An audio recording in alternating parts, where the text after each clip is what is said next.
जय श्री हरि। प्यारे भक्तों, आज मार्गशीर्ष मास के शुक्ल पक्ष की एकादशी तिथि है और आज के दिन आप सभी सुनेंगे तुलसी माता की महापुण्य फल देने वाली कथा।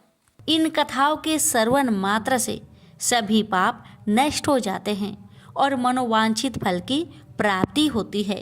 भक्तों, कहते हैं कि एकादशी के दिन तुलसी माता की पूजा का विशेष महत्व है और इस दिन पूजे बिना एकादशी की पूजा अधूरी मानी जाती है।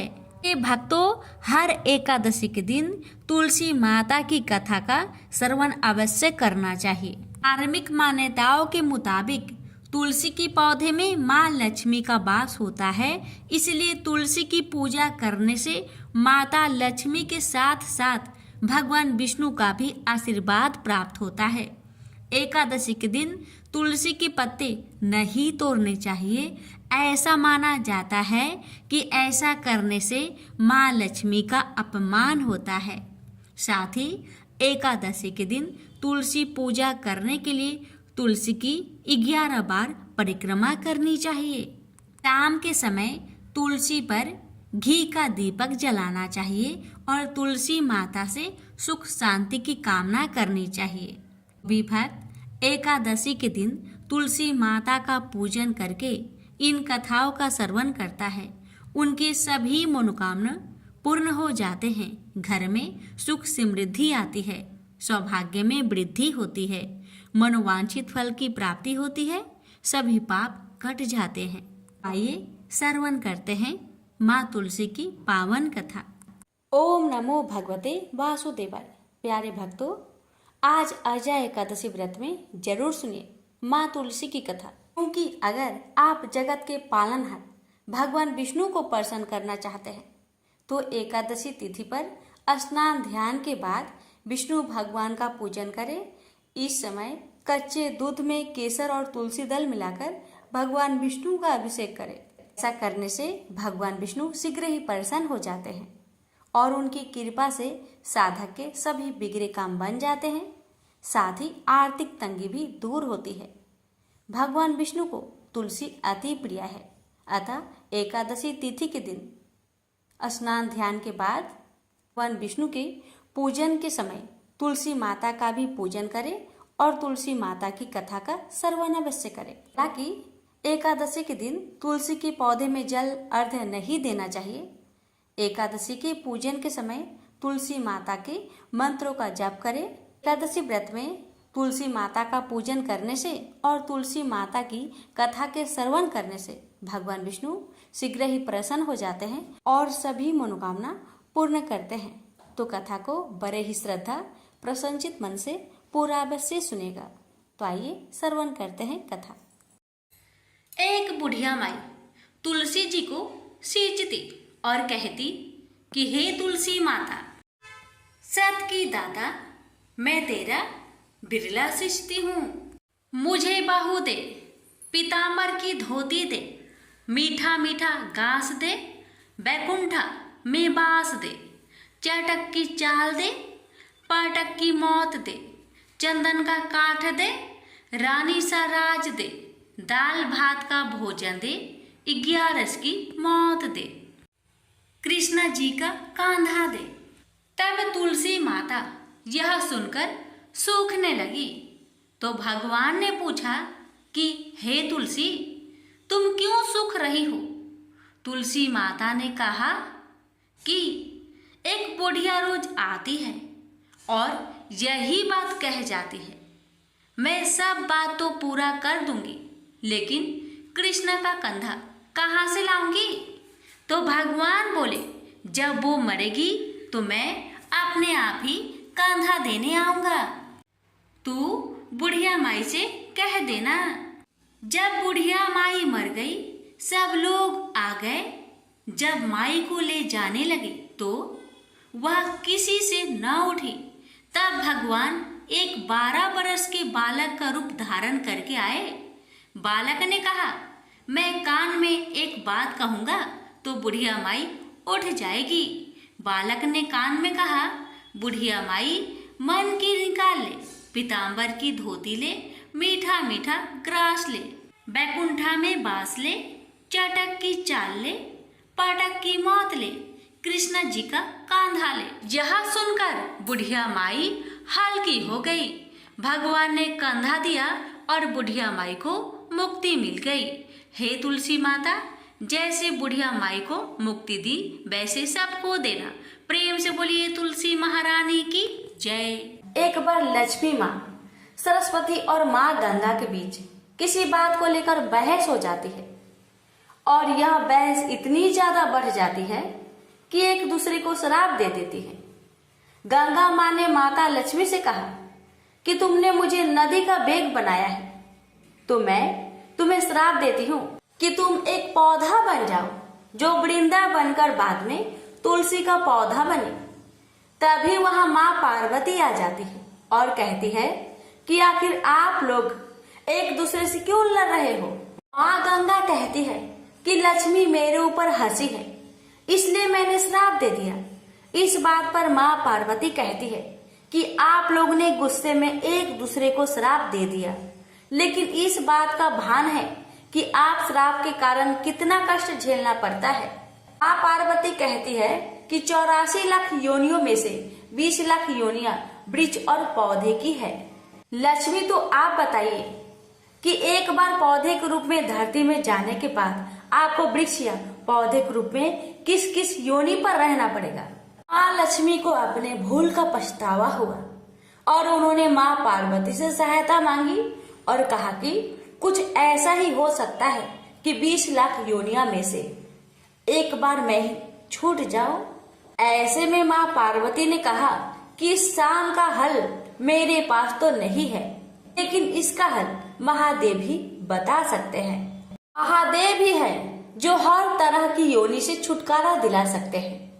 तब माँ पार्वती ने भोलेनाथ से कहा कि कोई ऐसा उपाय बतलाइए प्रभु कि माँ लक्ष्मी तुलसी के बाद किसी अन्य योनि का दुख ना भोगे। तब महादेव ने इस उपाय को बताया। कार्तिक माह में लक्ष्मी जी ने तुलसी की कुआरे के रूप में प्रकट हुई। कहा जाता है कि द्वादशी तिथि के दिन तुलसी के पौधे में लगी मंजरी को तोड़कर सारे ग्राम को अर्पित कर दे।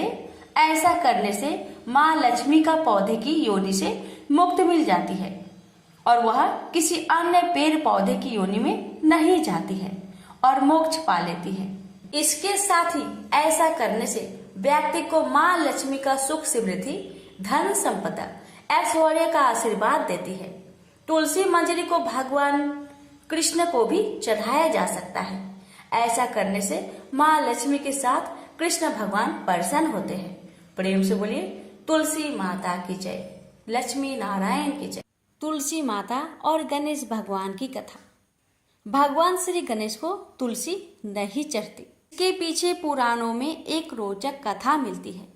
एक समय में धर्मात्मज नाम के राजा हुआ करते। उनकी कन्या तुलसी यौन अवस्था में थी। अपने विवाह की इच्छा लेकर तीर्थ यात्रा पर निकल पड़ी। उन्होंने कई जगह की यात्रा की। एक स्थान पर उन्हें तरुणावस्था में भगवान श्री गणेश को तपस्या में लीन देखा। भगवान गणेश का रूप अत्यंत मोहक और आकर्षक था। तुलसी भगवान गणेश के इस रूप पर मोहित हो गई और अपने विवाह का प्रस्ताव उनके समक्ष रखने के लिए उनका ध्यान भंग कर दिया। भगवान गणेश ने स्वयं को ब्रह्मचारी बताते हुए तुलसी का विवाह प्रस्ताव ठुकरा दिया। तुलसी को भगवान गणेश के इस रूखे व्यवहार और अपना विवाह प्रस्ताव ठुकराए जाने से बहुत दुख हुआ और उन्होंने आवेश में आकर भगवान गणेश को 2 विवाह होने की श्राप दे दिया।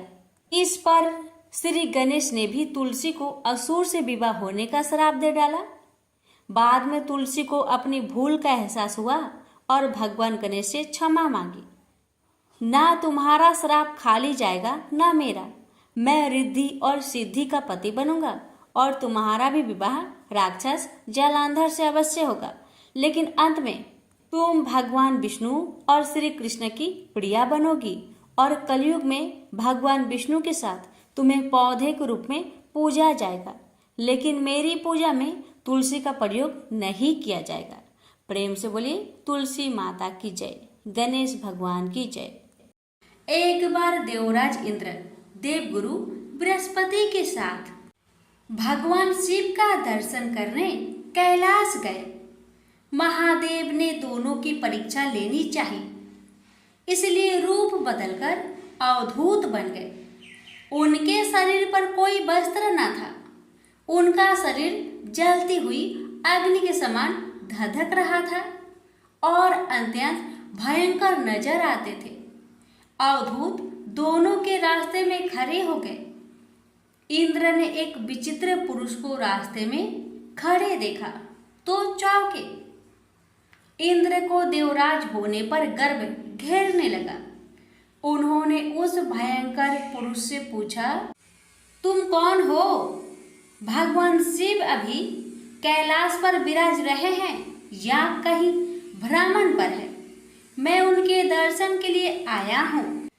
इंद्र ने कई प्रश्न किए, लेकिन वह पुरुष योगियों के समान मौन ही रहे। इंद्र को लगा कि एक साधारण प्राणी उनका अपमान कर रहा है। उनके मन में देवराज होने का अहंकार उपजा, जो क्रोध में बदल गया। इंद्र ने कहा, मेरे बराबर अनुरोध करने पर भी तू कुछ नहीं बोलकर मेरा अपमान कर रहा है। मैं तुझे अभी दंड देता हूँ। ऐसा कहकर इंद्र ने वज्र उठा लिया। भगवान शिव ने वज्र को उसी समय स्तंभित यानी जड़ कर दिया। इंद्र की बाह अकड़ गई। भगवान अवधूत क्रोध से लाल हो गए। बृहस्पति उनके चेहरे पर आई क्रोध की ज्वाला को देखकर समझ गए कि ऐसा प्रचंड स्वरूप महादेव के अतिरिक्त किसी का नहीं हो सकता। बृहस्पति शिव स्तुति गाने लगे। उन्होंने इंद्र को भी महादेव के चरणों में लेटा दिया और बोले, प्रभु, इंद्र आपके चरणों में पड़े हैं, आपके शरणागत है। आपके ललाट से प्रकट अग्नि इन्हें जलाने को बढ़ रही है। हम शरणागतों की रक्षा करें। बृहस्पति ने विनती की, प्रभु, भक्तों पर आपकी सदा कृपा बरसती है। आप भक्त वत्सल और सर्वसम्मत है। आप इस तेज को कहीं और स्थान दे दीजिए ताकि इंद्र के प्राणों की रक्षा हो। भगवान रुद्र ने कहा, बृहस्पति, मैं तुम पर बहुत प्रसन्न हूँ। इंद्र को जीवन दान देने के कारण तुम्हारा एक नाम जीव भी होगा। मेरे तीसरे नेत्र से प्रकट इस अग्नि का ताप देवता सहन नहीं कर सकते, इसलिए मैं इसको बहुत दूर छोड़ूंगा। महादेव ने उस तेज को हाथ में धारण कर समुद्र में फेंक दिया। वहां फेंके जाते ही भगवान शिव का वह तेज तत्काल एक बालक के रूप में परिवर्तित हो गया। सिंधु से उद्भव होने के कारण उसका नाम सिंधु पुत्र जलंधर प्रसिद्ध हुआ। जलंधर जिसका नाम शंखचूड़ भी हुआ, शिव के तेज से उत्पन्न हुआ था। इस कारण परम शक्तियों से संपन्न था। वह देवों से भी ज्यादा शक्तिवान था।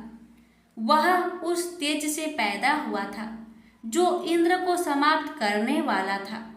इसलिए असुरों ने उसे अपना राजा बनाया।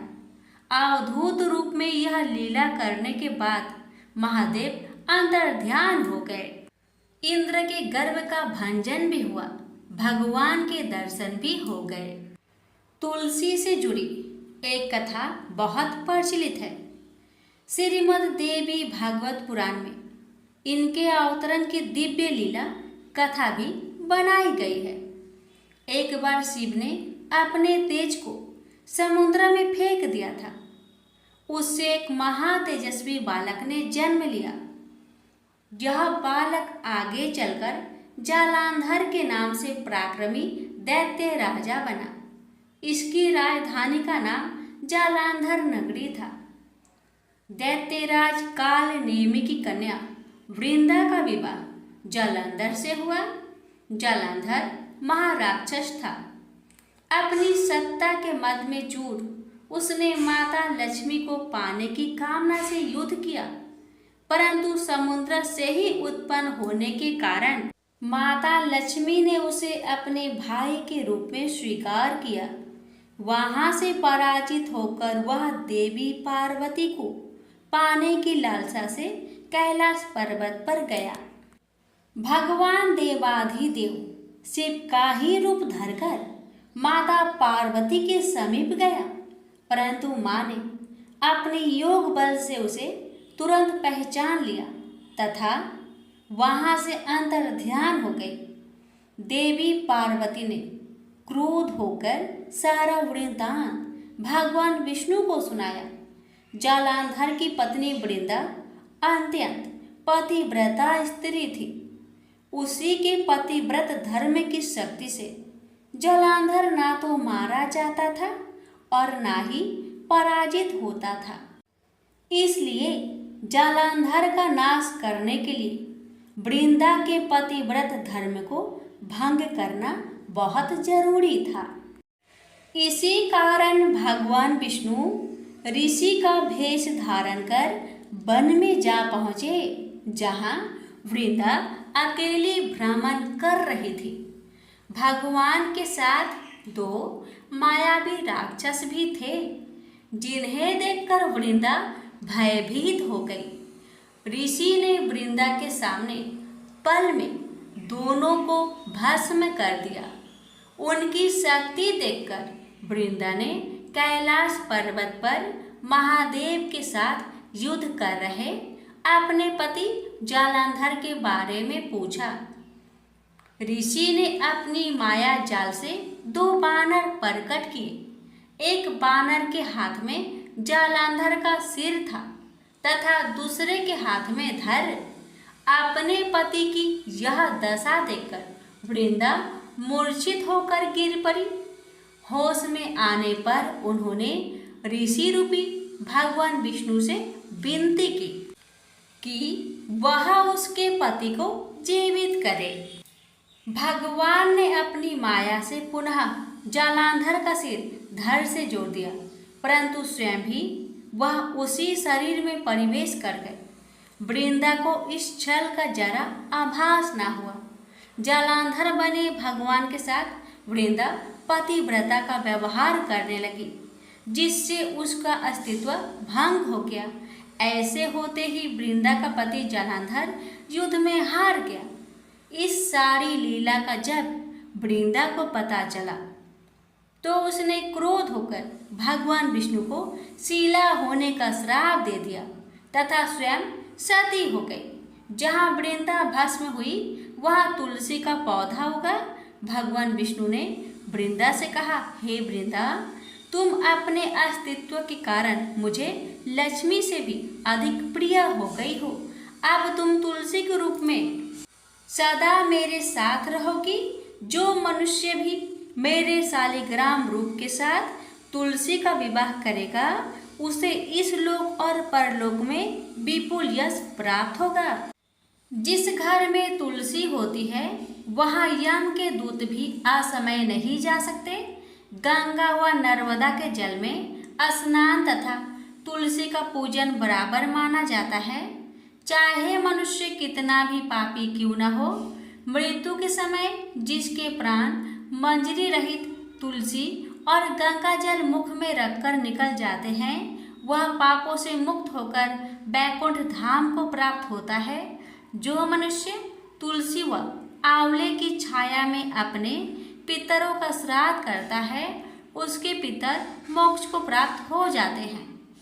उसी दैत्य जालंधर की यह भूमि जालंधर नाम से विख्यात है। सती वृंदा का मंदिर मोहल्ला कोट किशनचंद में स्थित है। कहते हैं इस स्थान पर एक प्राचीन गुफा थी जो सीधी हरिद्वार तक जाती थी। प्रेम से बोलिए जय श्री हरि। तुलसी मैया की जय, लक्ष्मी नारायण की जय। प्रेम से बोले तुलसी माता की जय। आज मैं आप सभी को तुलसी माता की कथा सुनाने जा रही हूँ। एक नगर में एक गरीब ब्राह्मण अपनी पत्नी के साथ रहता था। वह भिक्षा मांग मांग कर अपना जीवन गुजारता और भगवान की पूजा में लगा रहता था। वह उतने ही भिक्षा मांगता जिससे उसके और उसके परिवार का पेट भर सके। उस नगर का राजा बहुत धनवान था और ब्राह्मणों का आदर करने वाला था।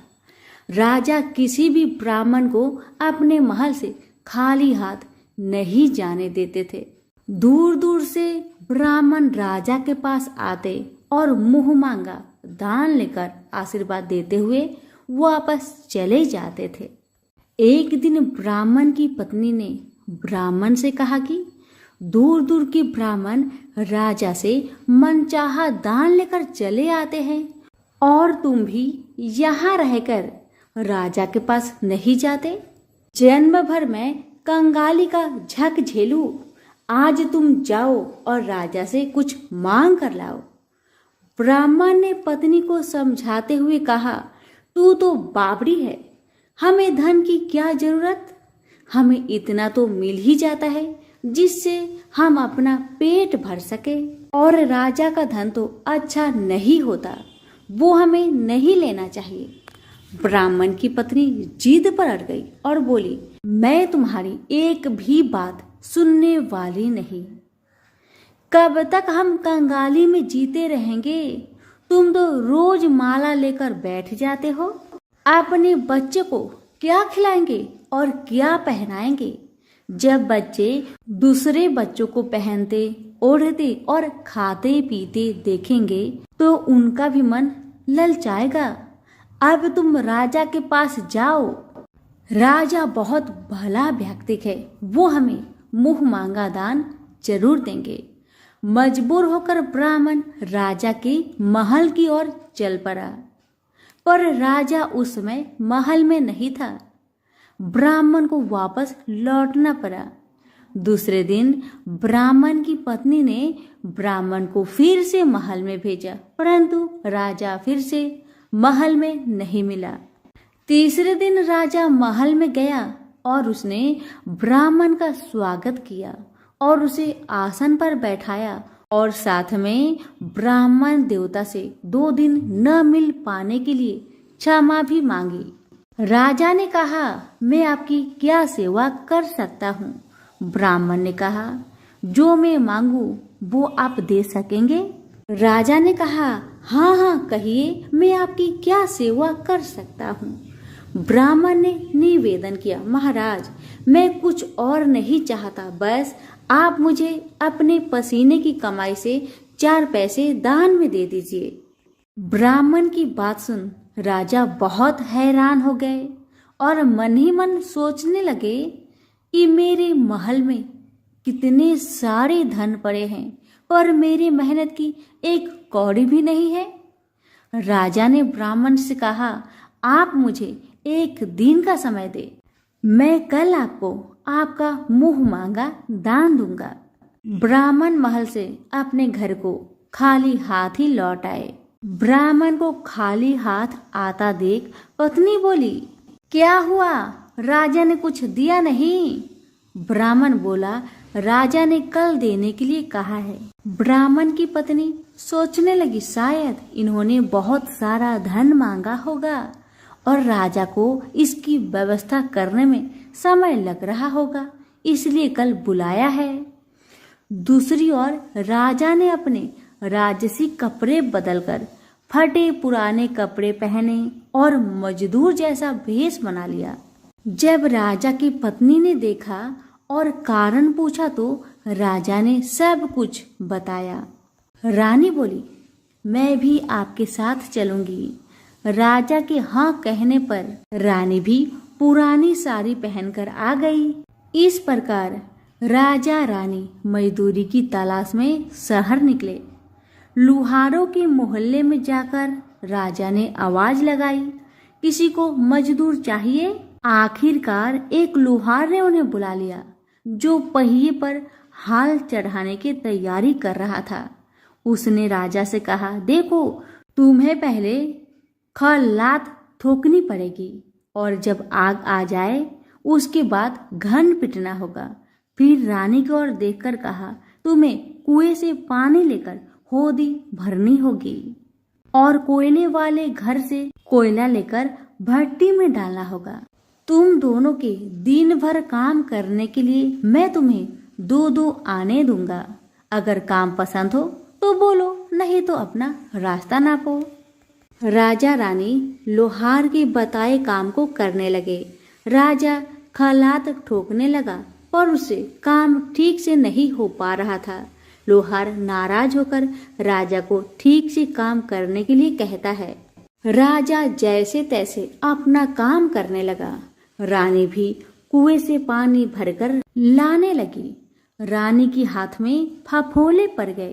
किसी तरह बड़ी कठिनाइयों से उसने पानी का हौज भरा। उसके बाद रानी कोयला लाकर भट्टी में डालने लगी। कोयला भरने के कारण रानी के गोरे गोरे हाथ और कपड़े काले पड़ गए।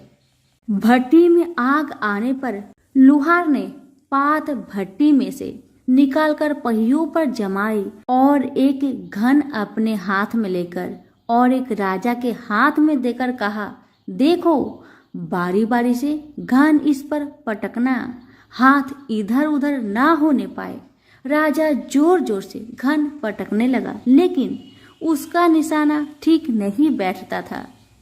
कभी घन हाल पर गिरता तो कभी पहिए पर। मजदूरों का ऐसा काम देखकर लुहारिन बरबराती हुई आई और लोहार से कहने लगी, तुमने कहाँ से यह नौसिखिए मजदूर काम पर लगाए हैं? इनसे काम तो होगा नहीं। यह मजदूर तुम्हारा सब काम बिगाड़ देंगे। राजा रानी उन दोनों की फटाकर सुनते सुनते अपना काम मन लगाकर करते रहे। घन पटकते पटकते राजा का शरीर पसीना से तर तर हो गया और जोर शोर से सांस चलने लगी। रानी भी पानी भरते भरते और कोयला झोंकते झोंकते थक कर चूर हो गई। दोनों ने पूरे दिन बहुत मेहनत की। लुहार ने राजा रानी को 2-2 पैसे दिए, जिसे वो बड़ी खुशी खुशी लेकर महल आ गए। आज उन्हें पता चला कि मेहनत की कमाई कैसी होती है। राजा ने 4 पैसे अलग रख दिए और अगले दिन ब्राह्मण को बुलाकर उसे दे दिए। ब्राह्मण राजा को आशीर्वाद देकर घर लौटा और ब्राह्मणी से कहा, लो मैं राजा के यहाँ से दक्षिणा ले आया हूँ। ब्राह्मणी खुश होकर दौड़ती हुई आई, पर जब उसने 4 पैसे देखे तो वह ठिठक कर रह गई और उन्हें दूर फेंक दिया। वो जल भूनकर ब्राह्मण से बोली, तुम जैसे दरिद्र राजा के यहाँ भी जाकर कुछ नहीं मांगा, शर्म भी नहीं आती।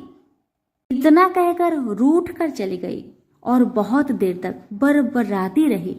ब्राह्मण ने उन 4 पैसों को उठाकर तुलसी के पास रख दिए और सोचा, जब ब्राह्मणी शांत हो जाएगी तो जरूरत पड़ने पर ये सिक्के को उठा लेगी।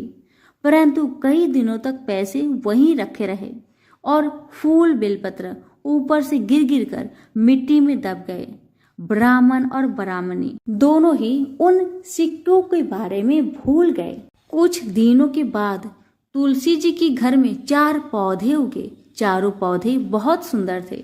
यह देख ब्राह्मणी रोज उसमें पानी डाल देती। 4 महीने बाद वो पौधे बड़े हो गए और उनमें फूल लगने लगे। फूल सूखने पर इनसे मोती झरने लगी। ब्राह्मण और ब्राह्मणी ने कभी मोती नहीं देखे थे। वो समझे कि कोई बीज है। हर रोज कई कई फूल झरते और मोती पूरे तुलसी पर बिखर जाते। ब्राह्मणी उन मोतियों को समेट कर घर के एक कोने में डाल देती। इस तरह वहां मोतियों का ढेर लग गया था। एक दिन एक सब्जी वाली आई। ब्राह्मणी को सब्जी लेनी थी पर उसके पास पैसे नहीं थे। उसने सब्जी वाली से कहा, क्या तुम इन चमकदार बीजों के बदले सब्जी दे सकती हो? सब्जी वाली ने देखा तो वो पहचान गई, अरे ये तो मोती है। उसने खुशी खुशी ब्राह्मणी को उन मोतियों के बदले उनकी मनपसंद सब्जी दे दी। अब से हर रोज ऐसा होने लगा। ब्राह्मणी और सब्जी वाली दोनों खुश थे। सब्जी वाली यह सोचकर खुश थी कि मुझे 1 पैसे की तरकारी के बदले हजारों का माल मिलता है, और ब्राह्मणी ये सोचकर खुश थी कि इस बीजों के बदले सब्जी मिल जाती है। इस प्रकार कई महीने बीत गए। उधर राजा के महल में कई राजहंस थे जो मोती चुगते थे। राजा का यह नियम था, जब राजहंस मोती चुग लेते थे उसके बाद ही राजा और उसका परिवार भोजन करता था। एक समय बाद राजा का सारा धन उन मोतियों और दान देने में खर्च हो गया। अब राजा को मोती खरीदने के पैसे तक नहीं बचे। यह खबर पूरे नगर में फैल गई। ब्राह्मण और ब्राह्मणी को जब यह पता चला तो उन्होंने यही विचार किया कि राजा बहुत दानी और नेक दिल है। उसने अपना सब कुछ दान कर दिया, यहाँ तक कि शायद उनके पास खाने को भी कुछ नहीं है। ऐसा हालत में हमें उन लोगों की सहायता करनी चाहिए। ब्राह्मण ने ब्राह्मणी से कहा, अगर तू कहे तो इसमें से कुछ बीज राजा को दे दूं। तू कहती है इससे सब्जी और खाने की चीज मिल जाते हैं। ब्राह्मणी ने कहा, हाँ, मैं रोज इसके बदले सौदा लिया करती हूँ। ऐसा कहकर ब्राह्मणी 1 टोकरी बीज भर लाई। ब्राह्मण राजा के पास पहुंचा और उसे वो मोती दिए और राजा को सारी बात बताई। राजा उन मोतियों को देखकर चौंक गया। उसने मोती राजहंस को दिए। राजहंस उन्हें चुगने लगे। यह देख राजा ने ब्राह्मण से कहा, 1-1 मोती सैकड़ों रुपए का है। सच बताए, आपके पास इतने मोती कहाँ से आए? ब्राह्मण बोला, महाराज, ऐसे बीज तो हमारे घर पर बहुत है। और राजा को पूरी बात बताई। राजा अपने मंत्रियों के साथ ब्राह्मण के घर पहुंचे और उन चारों पेड़ों को देखा। पूछताछ में उन सिक्के वाली बात सामने आ गई। जब पेड़ों को देखा तो उनकी जड़ के पास वही सिक्के चिपके हुए थे। आज ब्राह्मण और ब्राह्मणी को मालूम हुआ कि उनके पास लाखों करोड़ों की दौलत है, जिसे वो साधारण बीज समझते थे। ब्राह्मण ने सोचा कि मेरे लिए यह धन किस काम का। ऐसा सोच ब्राह्मण ने सारे मोती राजा को दान में दे दिए। राजा की आंखें भी खुल गई। मेहनत के धन की कीमत उन्हें मालूम पड़ गई। उस दिन राजा ने प्रण कर लिया कि मैं खजाने के पैसे से 1 भी पैसा अपने खर्च में नहीं लगाऊंगा। अपना खर्च मेहनत करके चलाऊंगा। खजाने और ब्राह्मण के दान से राजा ने जनता का हित में कई धर्म कर्म के काम शुरू कर दिए। हे तुलसी माता, जैसे आपने ब्राह्मण परिवार पे अपनी कृपा बरसाई, वैसे ही आपकी कथा कहने वाले, सुनने वाले, हुक्कारे भरने वालों पर अपनी कृपा सदा बनाए रखे। तो प्रेम से बोलिए, तुलसी मैया की जय हो।